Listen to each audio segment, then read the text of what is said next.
Yeah, overall, we have to remember, to keep in mind that it's been stronger than expected given the circumstances. I mean, if we go back to the forecast before the war, it is not catching up to the forecast before the war started, but it is doing better than expected given the circumstances of the war.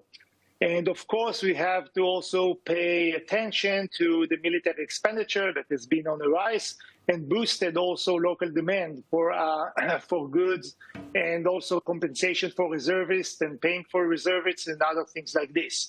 Also, of course, the high-tech sector as the main catalyst of the Israeli economy is continuing his tremendous rise, which is nowadays around 57% of all Israeli exports. Yeah, I think that sometimes we are blinded a bit by some macro data, by some macro elements, such as nominal GDP and GDP per capita. But we also have to keep in mind that in Israel, we have a high cost of living.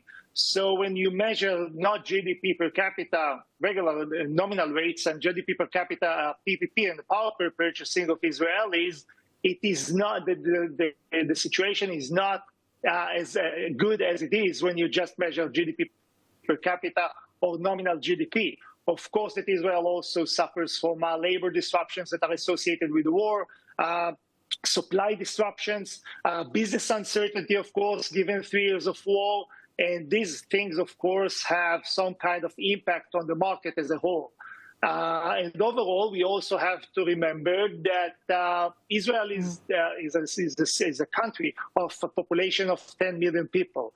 Not everyone are suffering the same, of course. We have this 16% of the labor market that is associated with the high-tech sector that enjoys actually the situation as it is, even if you take into account the power purchasing and the cost of living in Israel.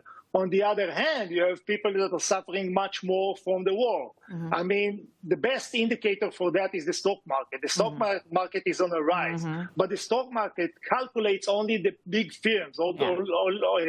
It measures also only the big companies in Israel, and it doesn't pay attention, for example, to bankruptcies in Israel that are also on a rise since the beginning of the war.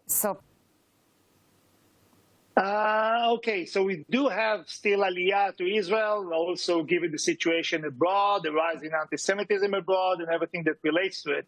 But we also have to pay attention to some immigrants that left Israel as a result of the war.